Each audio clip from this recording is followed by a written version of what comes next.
What's up, everyone? My name's Kevin Wei. I used to go to UCLA, but now I work at a tech company. I'm Myles Johnson, and I'm a current center at UCLA, and I play basketball.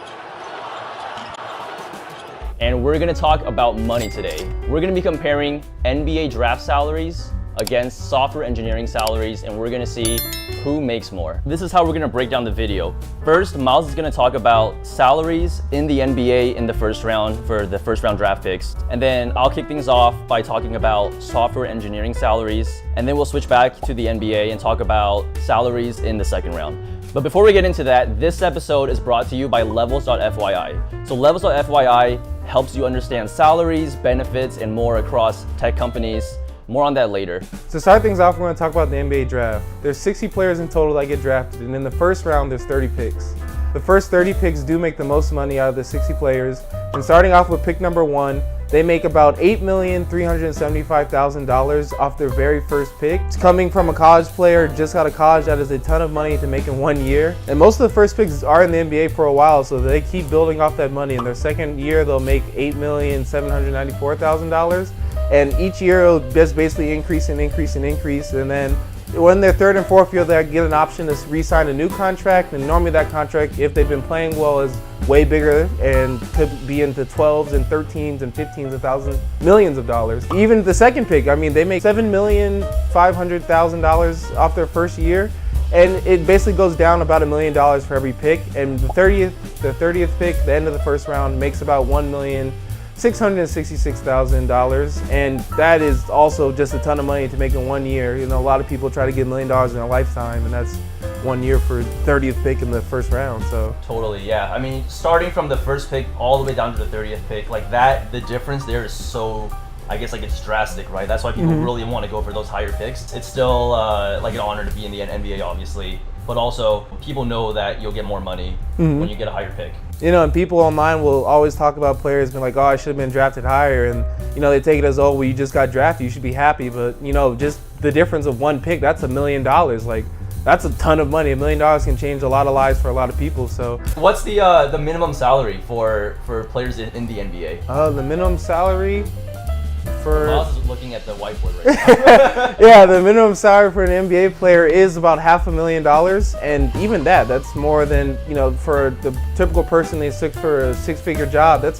5 years of working right there, just in 1 year, and that's the very minimum, the very low it could go. Do you think you're putting in more time into your work than an engineer might? So let's say an engineer puts in like 40 to 60 hours a week. In the NBA, I mean, based on what your experience now in D1, right? Like, do you think you're putting in more than 40, 60 hours a week? Oh yeah, definitely. As a college basketball player, you know, you put in 20 hours a week just off of your typical team practice.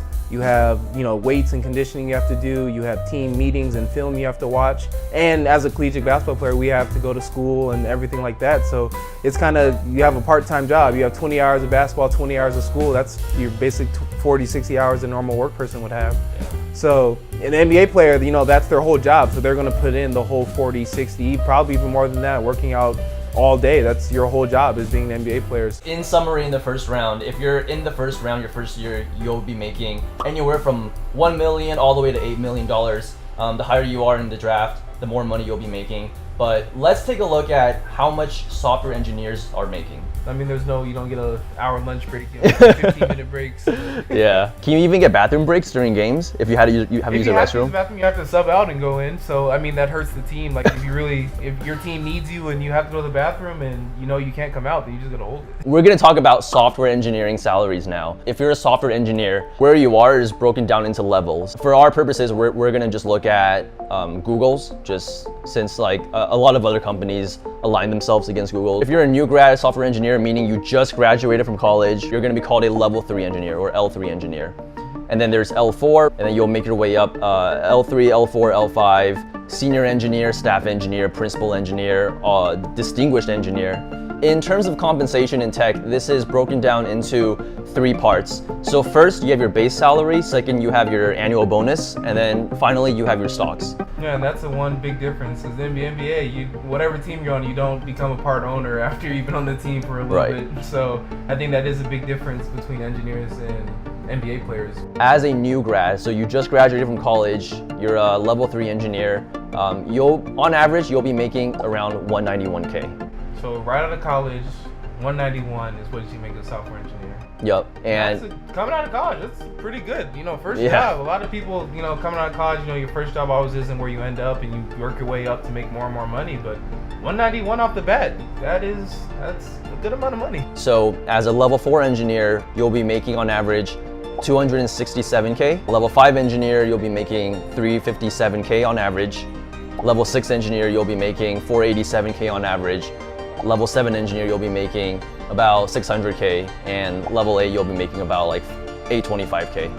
The fact that you even get stock in the company that you work with, that's already putting some of your money in something you believe in if you're going to stay there for all those years and build up your salary. You also have part of the company behind you. So Yeah, I mean, imagine if you're Giannis. You joined the Bucks. The Bucks were worth like a lot less than they were now before Giannis joined, and because of Giannis, he's a reason, or he's one of the biggest reasons why the Bucks are worth so much now. So if Giannis were paid like an engineer and he got shares in the team, he'd be making a lot more now. Oh yeah, tons of money. The Bucks were a lowly franchise. No one really considered them.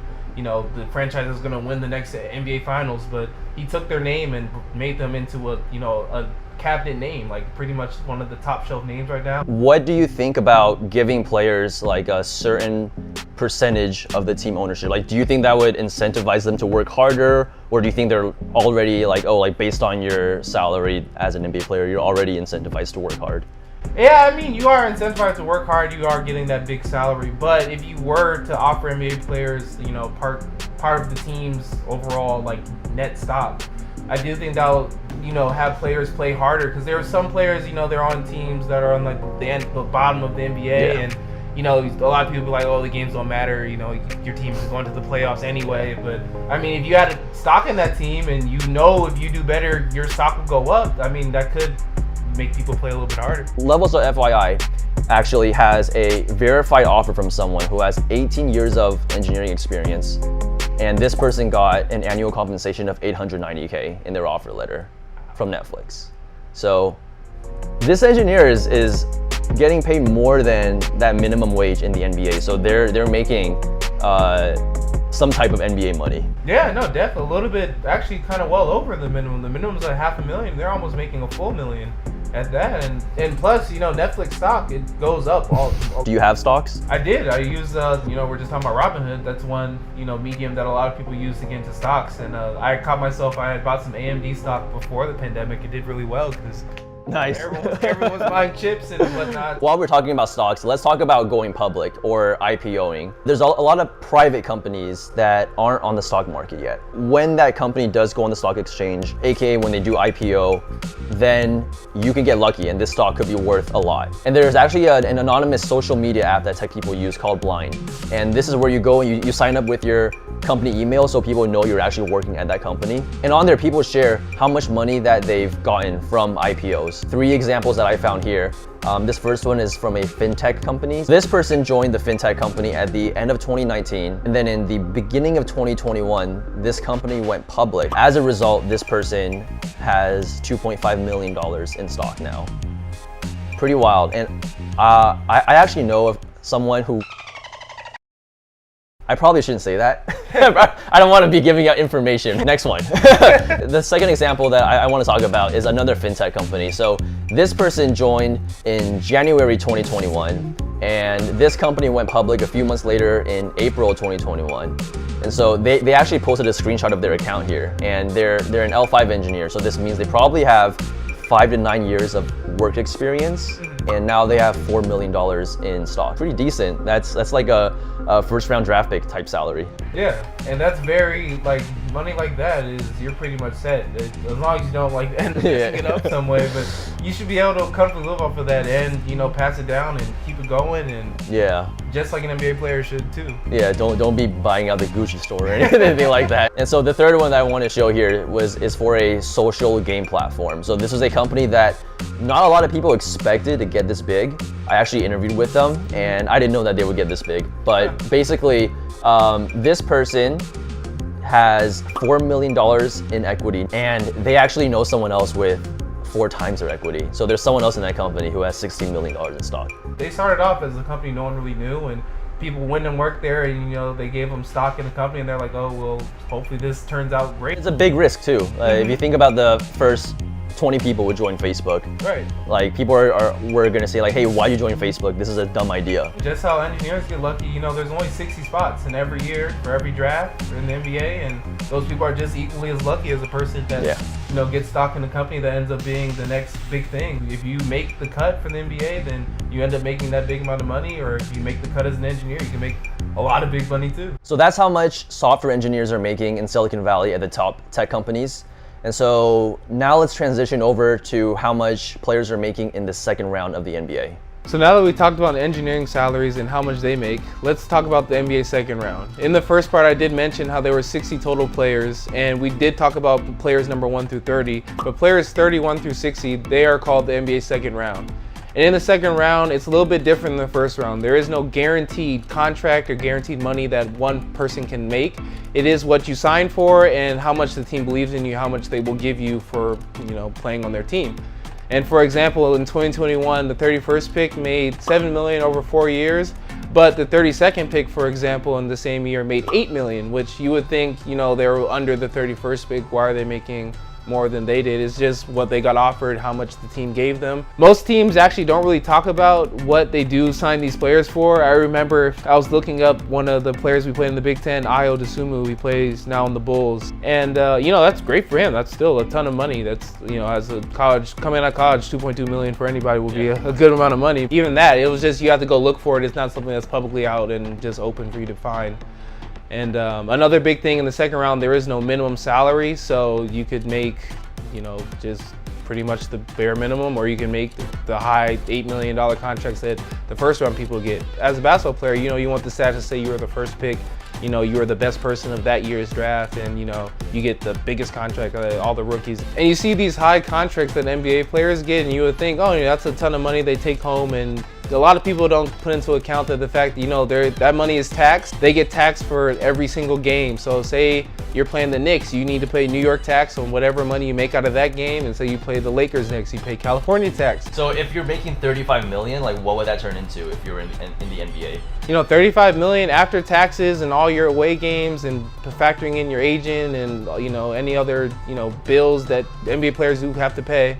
Yeah, $35 million contract, you're ended up taking home about $15 million, which is a huge chunk. That's $20 million gone that, you know, that you thought you would have, and people think that, you know, an NBA player would have, but you actually only take home a portion. Basically, as you get closer to the end of the second round, 50th, 60th pick, there's a chance that an engineer could be making more than an NBA player. Those who have climbed the ranks, they could technically be making NBA money. But no surprise here, NBA players are often making more than an engineer. But software engineering is something that anyone can do. Us doing this video, hopefully it inspires some people to look into computer science when you're choosing your major and look into coding or software engineering as a career. If you're 5'6", you can pick up a computer, you can code all day, you know, you can get an amazing job out of it, but I honestly don't think if you're 5'6", I don't think you're gonna make the NBA anytime soon. So just, you know, anyone really can be an engineer, and it just takes time and dedication. Just as basketball, it takes time and dedication to be a good basketball player to make it to the NBA. We've been talking a lot about money, and money isn't everything, but we just wanted to make this video to show you what software engineering salaries look like, and maybe this would inspire some of you guys to get a career in tech. But before we close out the video, we do want to give a shout out to our sponsor, Levels.FYI. If you end up going for a job in tech, the sponsor for this video, Levels.FYI, has some pretty useful services. First things first, you have to get an interview, and you can't do that while having a bad resume. With professional resume help from Levels.FYI, you can work one-on-one with a tech recruiter from the inside, and they'll help you tailor your resume to fit the company that you're applying for. If you need help with that, go to the link Levels.FYI/Myles-resume. And when you get that job offer, that's when Levels.FYI can help you chat with former tech recruiters who will guide you and help you get a higher offer and pretty much help you throughout that process. For that help, go to Levels.FYI/Myles-negotiate. Yep, and all in all, Levels.FYI is a great website that I use personally to find information about salary and compensation in tech. And every year they actually release an annual report on compensation in tech. And so you can use that, you can look at salaries in different locations, you can look at trends and see what companies are paying. Thank you Levels.FYI for sponsoring today's video. That's it. We'll see you in the next one. Peace.